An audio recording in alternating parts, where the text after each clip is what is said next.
But I think the biggest gift is we can always say, look at all these people that showed up because they care about you.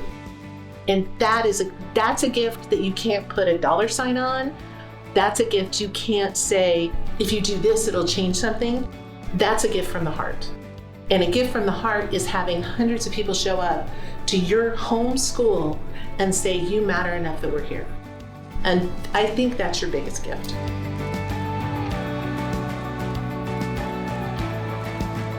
It just feels good to know that people are willing to take the time and help our little school.